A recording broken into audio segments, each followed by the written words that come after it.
I got a crazy teacher. Welcome back to the Duarte Show.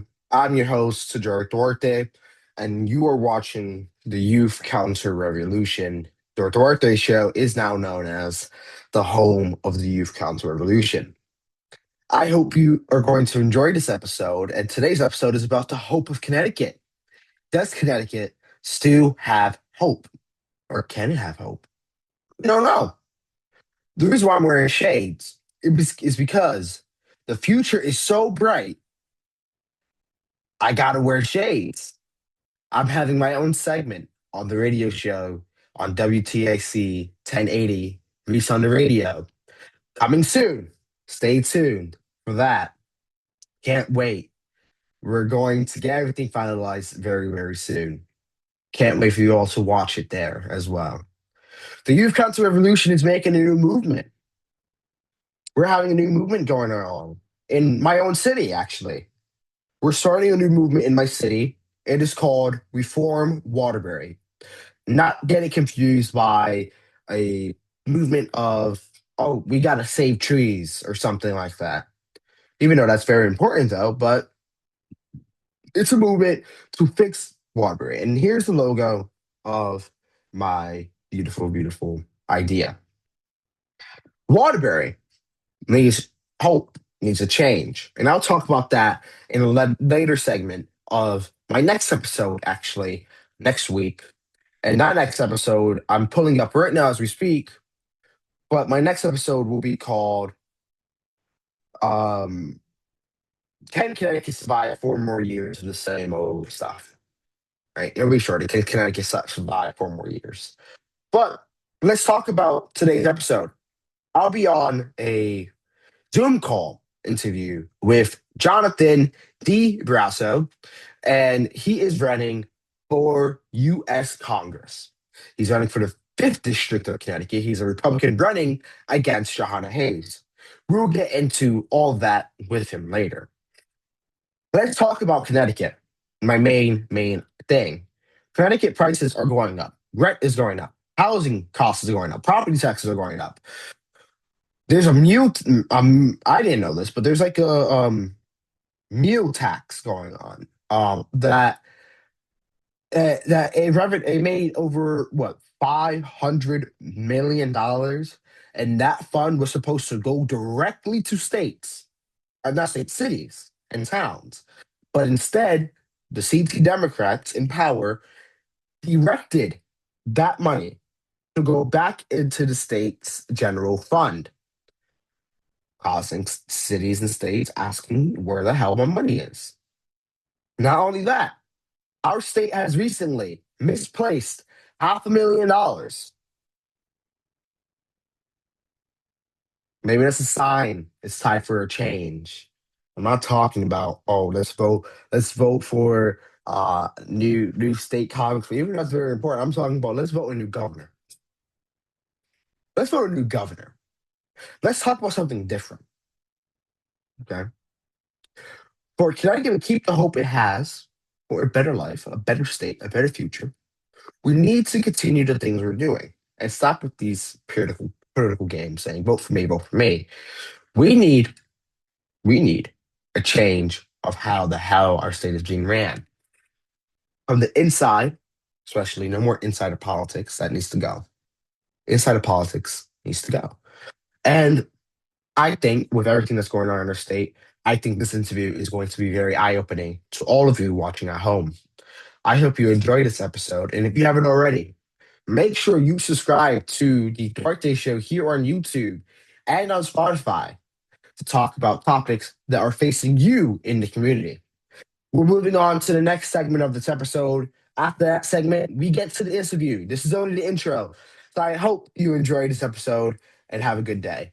And just for you to know, one last time,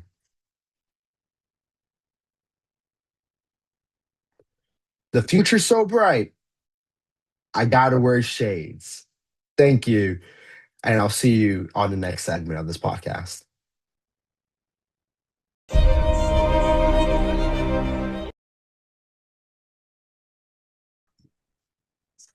Welcome back to the Duarte Show. I am now joined by Jonathan I hope I say your last name right. Brasso, right? No, the Barrows. De Barros. Sorry. I'm now with Jonathan De Barros. Hmm. I'm gonna ask him a couple questions, and the first thing I want him to talk to the viewers at home is, why are you running for representative of U.S. Congress, and why should people put their vote and their trust into you? That's a great question. Um, well, my name is Jonathan De Barros. I was born and raised in the city of Waterbury, Connecticut, and I'm seeking your support for my U.S. congressional run because I feel as though I could do a better job than our current representative, Johanna Hayes. One of the main things that I want to do, if elected, is that I want to bring federal resources back to our community to fund programs to teach, especially young people like yourself, Hmm. financial literacy training, entrepreneurship. I'm big on that. I want to increase more young people to be self sufficient and to Right. understand exactly how to operate and own their own businesses. And unfortunately, the media has been weaponized against all Americans to keep us divided so that we could be distracted on the wasteful spending from our elected leaders, including the Democrat incumbent John Hayes. Um, they Hmm. spent they spent about, when I say they, I'm talking about members of Congress.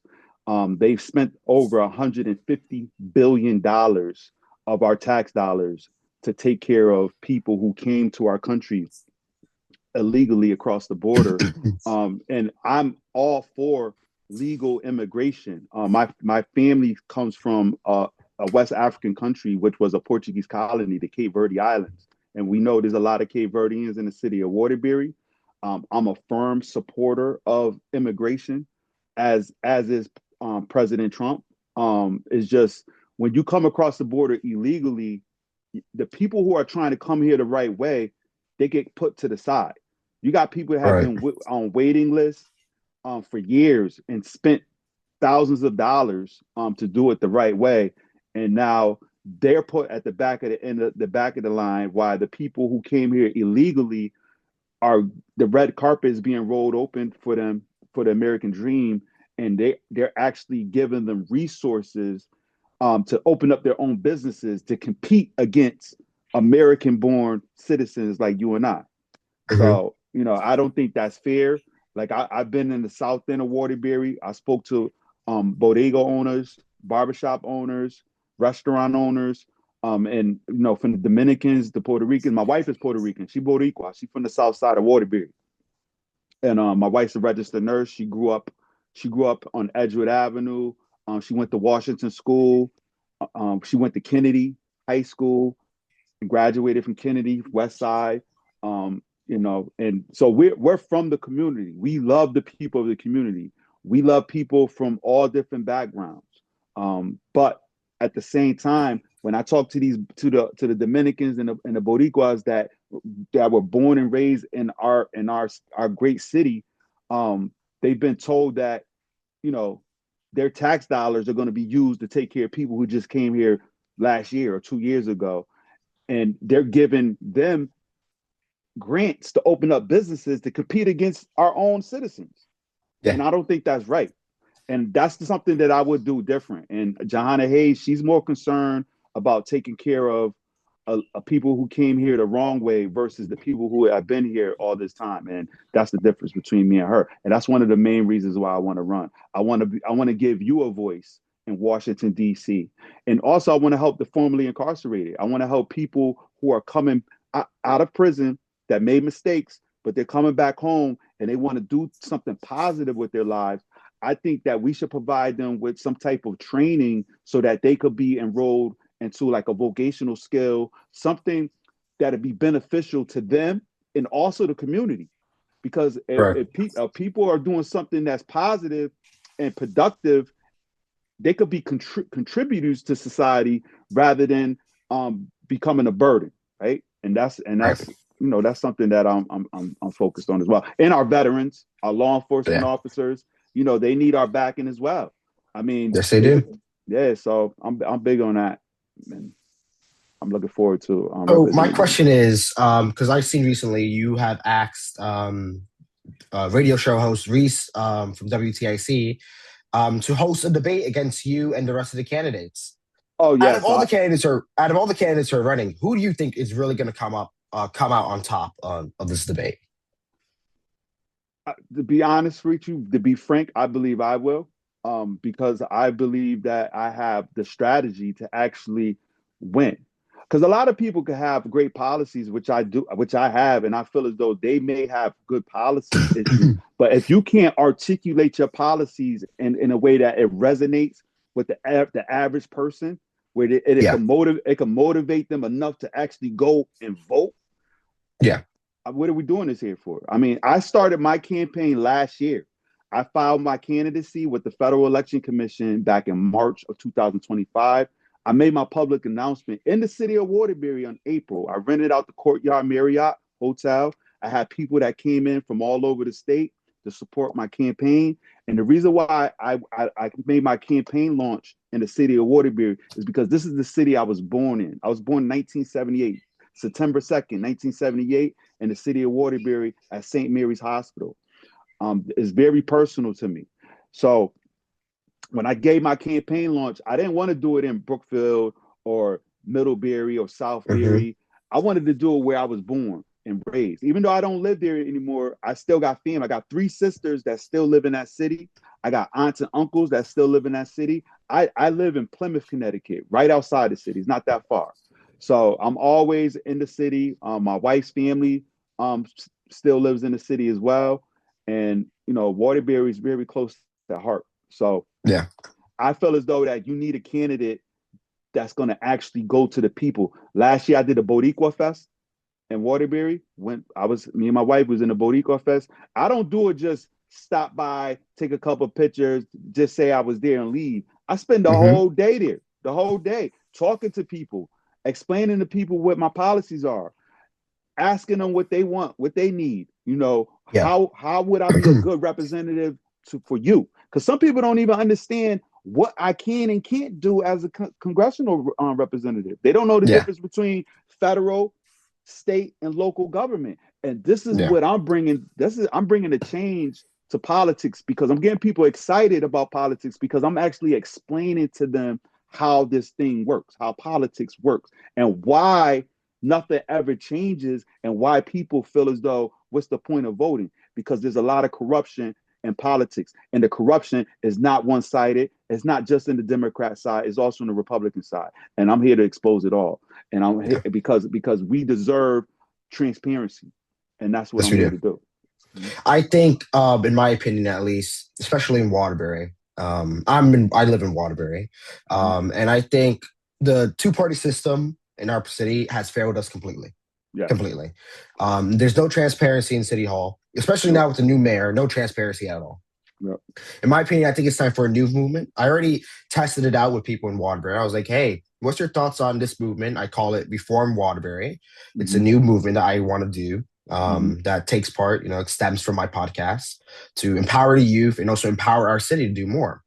And I think um, you as a candidate that want to have your city that you were born from and you started your campaign here, and you're like, I was from here.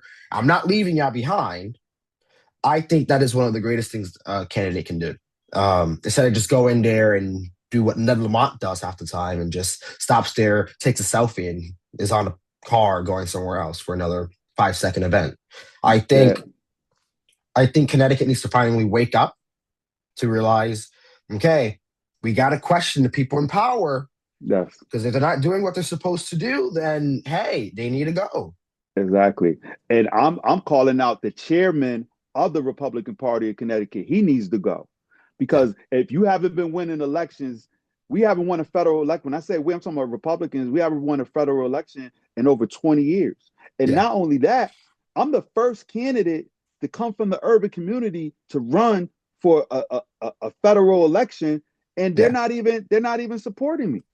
They're not supporting me. And well, there was one before me. That was Michael Massey out of New Haven, Connecticut. He ran against Mhm. Rosa DeLauro back in 2024, and I challenge you to do your research on him.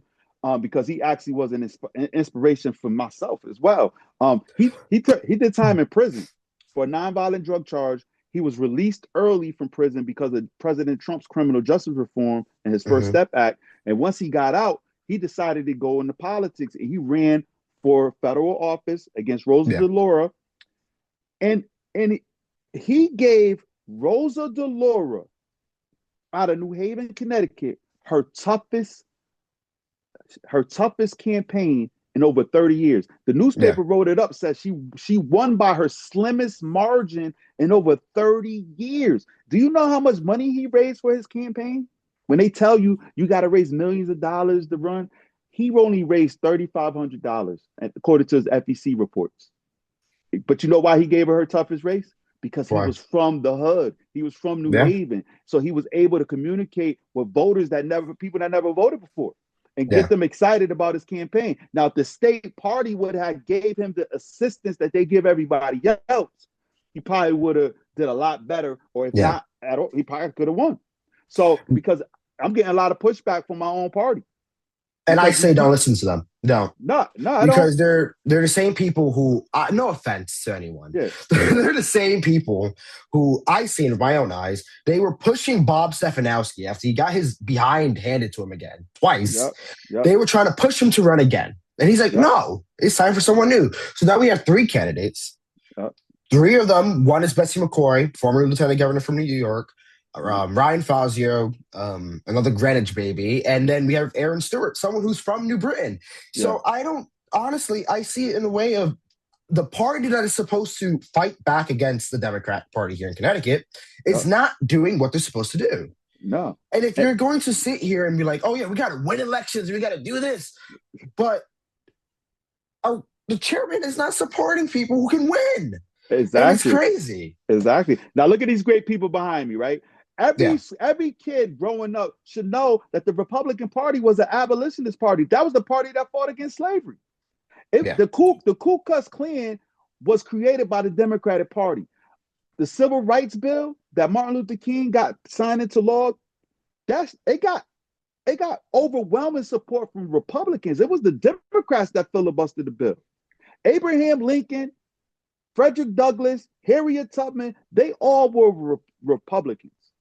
And this is something that these young kids, they don't know, because the teachers unions in the public school system is controlled by the Democrats, and they misinform these kids, and they indoctrinate them into believing that Marxism is cool, socialism is cool, and they're being programmed to destroy their own communities.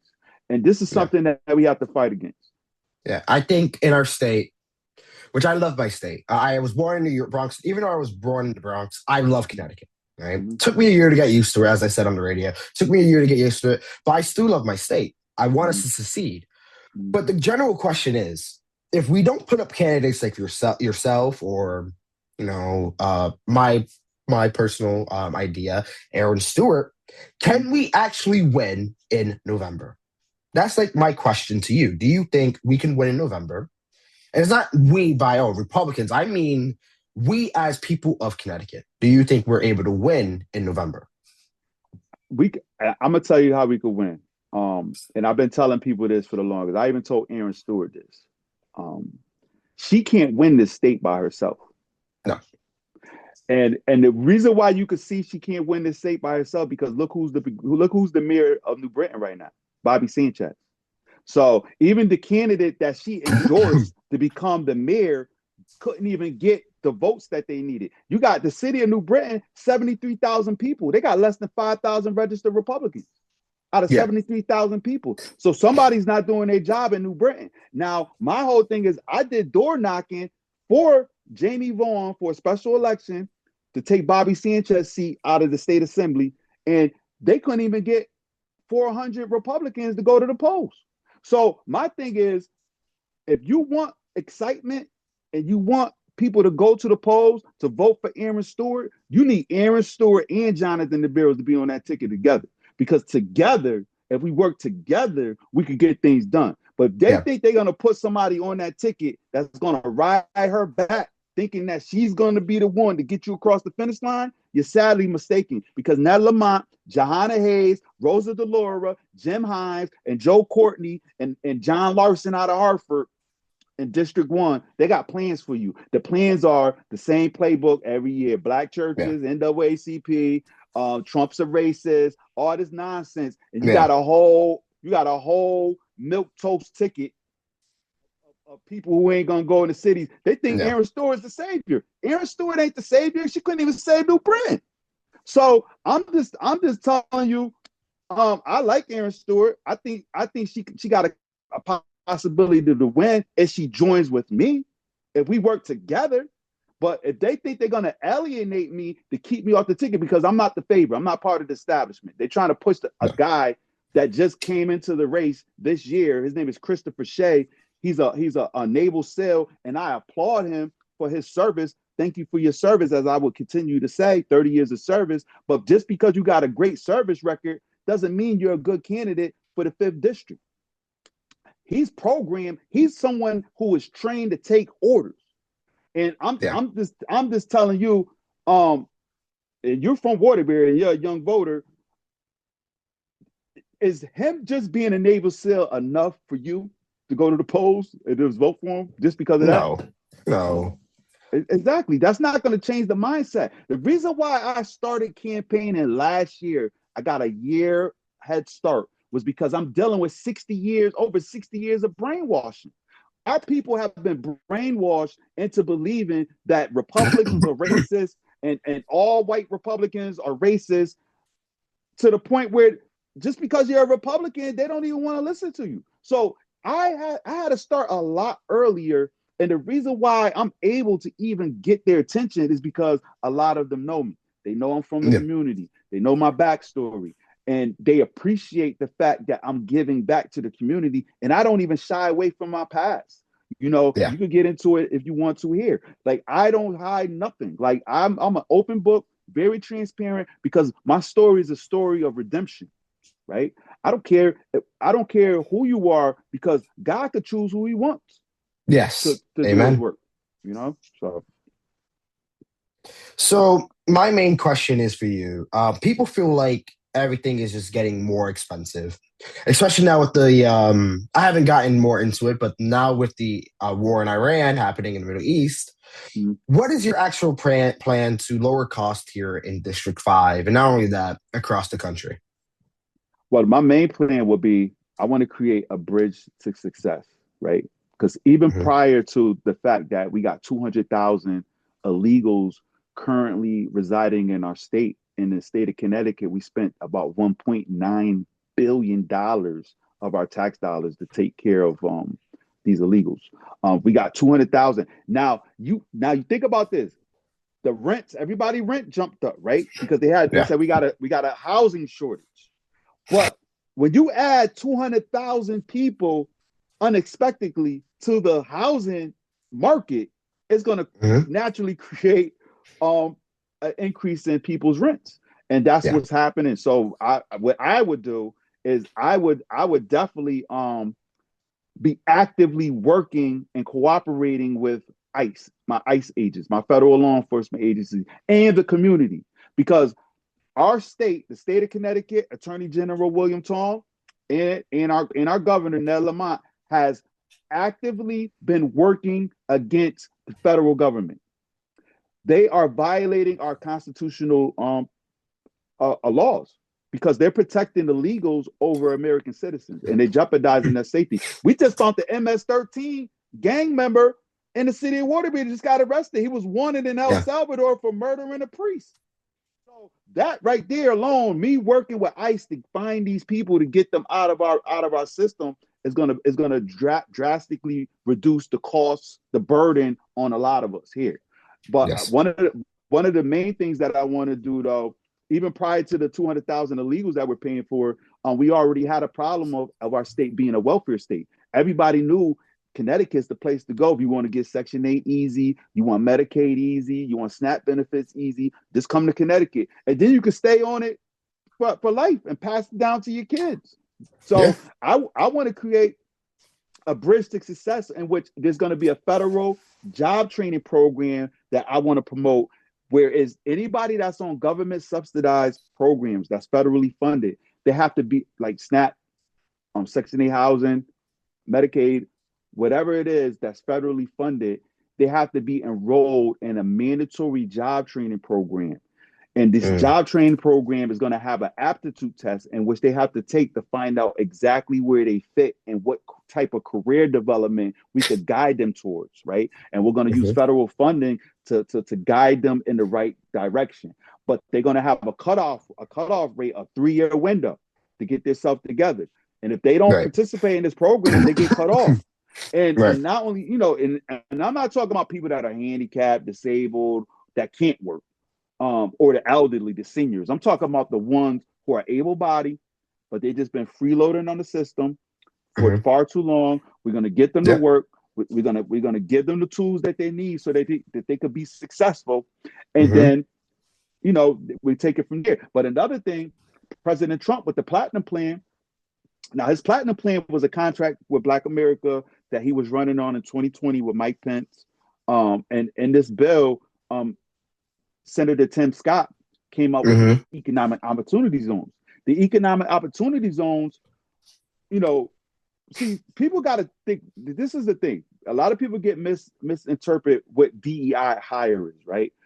DEI hire, when Trump got rid of DEI hire, that's not that's not bringing back discrimination. That's not bringing back Jim Crow. That's what people want you to believe. That's all nonsense. The difference between discrimination and DEI hire is this. DEI hire is any type of federal funded organization. It's mandatory for you to hire someone from a minority class of people. Now, a minority, a lot of people don't realize this, white women are classified as a minority because they're women, right?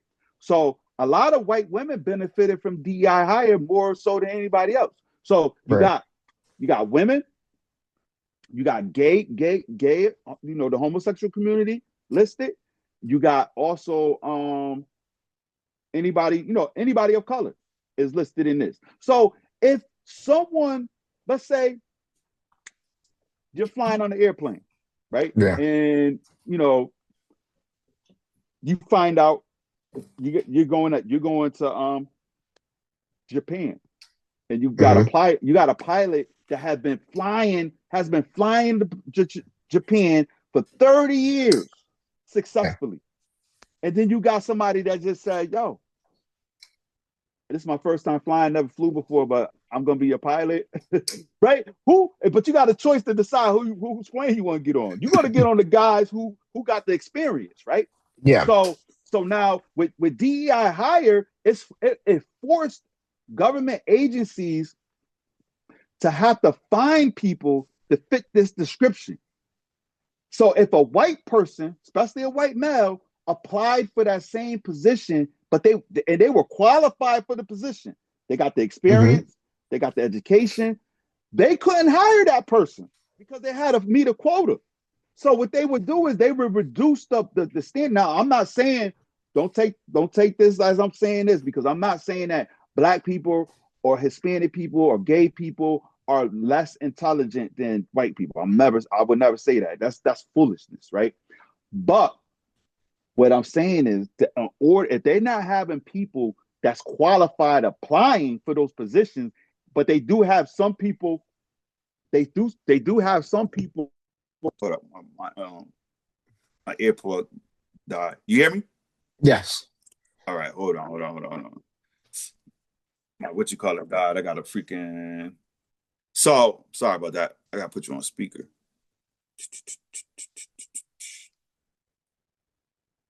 I have my earbuds in and dying. You hear me? Yes, I do. All right, hold on one moment. Let me go grab my headphones. Sorry about that. The difference between DEI hire is, they were forced to find people that meet that quota, and sometimes you hire people, you had to reduce your standard, like you had to reduce the just to get people that you wanted to fit that description. And that, to me, that's dangerous, right? So, but the difference is this between discrimination. Let's say you got a black person that's extremely qualified, got the experience, got the education, but they apply it to the job, but they don't get the job because they're black. That's against the law. That's against federal law. That's against the United States Constitution. That's not what Trump got rid of. That's not what he got rid of. There's still laws on the books to protect you from being discriminated against because of the color of your skin. It's just he got rid of the thing that you're hiring people because of the color of their skin, because that's racism. That's racism. The Democrats were promoting a racist agenda, and when Trump got rid of it because it's racism and it's against the Constitution, because you're discriminating against white people now, and that's and to me that's not right. So, you know, these are the things that we have to teach, especially our young people. They got to know the difference, understand the difference, and I think that once you have someone that could explain it to them, and they could see it for themselves, I think that, you know, it would resonate, and then we could start shifting the culture, you know, because Republican culture needs to be changed, like the mindset of the old ways of doing things. It doesn't work, but it's going to take people like yourself and me to come together to push these people out the way, the gatekeepers, because I'm not the typical candidate, and the way they are actually I don't know if you know how this thing works, but you got to go to a Republican convention in May. And then they got they got the Republican town committees. Same thing with the Democrats, but for Republicans, we go to Republican town committees, and we got to get the support of the delegates. But what Ben Proto, the chairman of the state party, and the state central committee members, they handpick who they want to support. So what they do is they use their influence of power to force Republican town committees to back the candidates that they want to back, even if they're less qualified, but because they look the part. Chris Shade looks the part. Like he's a white male that served as a naval SEAL, and he has this extensive military background, and this is the guy we want because the donors will give us money. Yeah, that's all they want. They want the money. They don't care if he wins or not. So someone like myself, they don't even want to market me as being the face of the Republican Party because I don't fit that. I don't fit their mold of what a Republican should look like.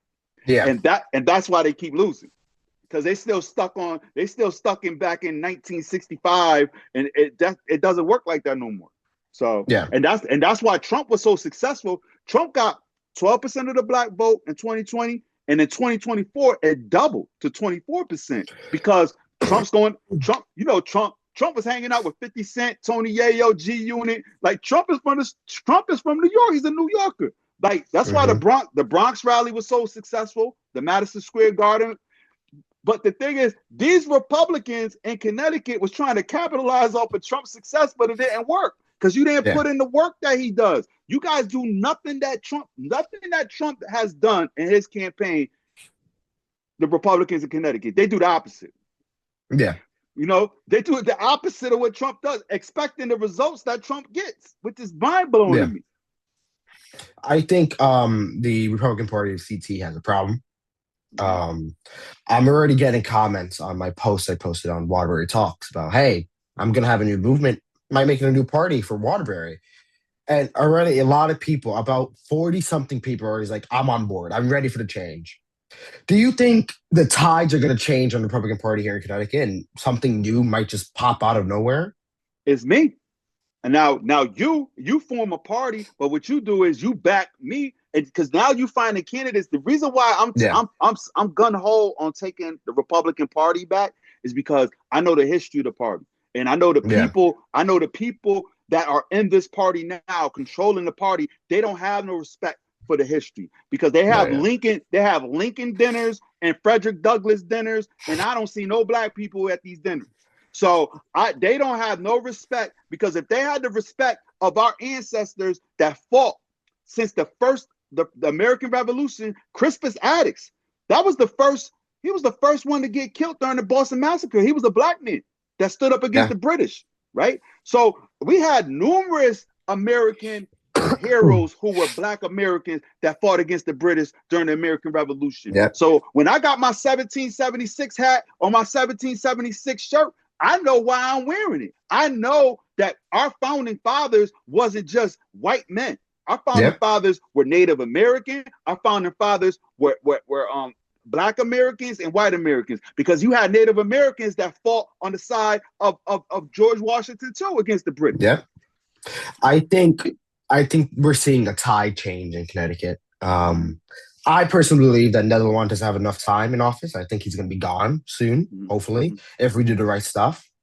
I think it's time that we find candidates like yourself, who are not like polished politicians. Like, they will talk and they're like, oh yeah, I got a plan. But when it's behind closed doors, they're like, oh yeah, voters are stupid. Right? Yeah, exactly. I think we need politicians who come from communities that are getting affected by the things that are happening in Washington or in Hartford. And I think it's time, in my opinion, as just a young person, that we empower the youth to get back into politics, right? Exactly. And by the way, what's your age? I am 16. Get out of here. You're 16 years old, bro? Yes. Bro, you're smart as hell. I wish I was your smart. I wish I had half of the intelligence that you had when I was 16 years old. I swear. You're very gifted, bro. Yeah. Damn. Thank you. I really appreciate that. Yeah, sure. I have a timer up here because Zoom is going to try to kick us out of here. We have 5 minutes and 26 seconds left, so we'll try our best to fit everything in. So just speaking about, you running and stuff, and now we found out that your own party is not trying to back you. Do you think that there's going to be enough convincing to them from you and other people that they will support you? I'm ready for the primary. Like, I probably won't get the endorsement. I need 15% for ballot access for the primary, which will be August 11th. If I get ballot access, I'm going to beat whoever they run against me. But that's why they're running so many candidates. They're running 3 candidates now to try to split the delegate vote so I don't get the 15%. But if I don't get the 15%, I got a team ready to go. And I hope that you would join me in this effort to get the signatures, because if I get enough signatures, I could get myself on the ballot for the August primary. Yeah, and I would happily do that. Just you have my number, and you have now my email, and also Facebook. Just message me, give me everything I need, like the paper for the official paper for signatures. I'll go around Waterbury, knocking on doors, talking to people about your campaign, saying, hey, the Republican Party in Connecticut's not being fair to anyone, and they want to just put up wherever they want just for more money. I think it's time for change, and I think in the Republican Party and, in Connecticut overall, you are one of the greatest candidates they will have for an actual chance against Jonna Hayes. Thank you. I appreciate it. And to all the listeners, support this young man, because for him to be 16 years old with the mindset that he has, coming from the city that we come from, because there's a lot of negativity in our city, and best believe there's more negativity in our city now than it was when I was growing up in the 90s. And for him to have the mindset that you have, that's a leadership quality that I wish I had at your age. So yeah, so you leading the pack. Everybody get behind this young man, support him. Thank you. Well, I want to thank you for coming on to the podcast. I hope to have you back when it's the day of the convention, or a couple days after we find out the verdict of everything. Yep. And the barrels for Congress.org. Now, this is my last name. All you got to do is put the barrels for Congress.org. You can go to my website. You can check me out. I'm on TikTok, Instagram, Facebook, and I'm on X. And all my social media links are on my website. So please, I need volunteers. Small donations, $5, $10, whatever. It helps out with the yard signs, palm cards, and I need volunteers. A lot of young people. I need your volunteers. I'll be at Turning Point USA, UConn College campus tomorrow, up at UConn Stores, Connecticut. Well, this will probably be aired after, but I'll be there Thursday, tomorrow, all day. So getting the young people involved. Got to get it done. Yeah. So, well, I want to thank you for coming out to the podcast, and thank you. Hopefully we'll have you back soon. Thank you. Take care. You're God welcome. bless. All right. God Take bless. care. Bye. Bye. Getting good grades, the future's so bright.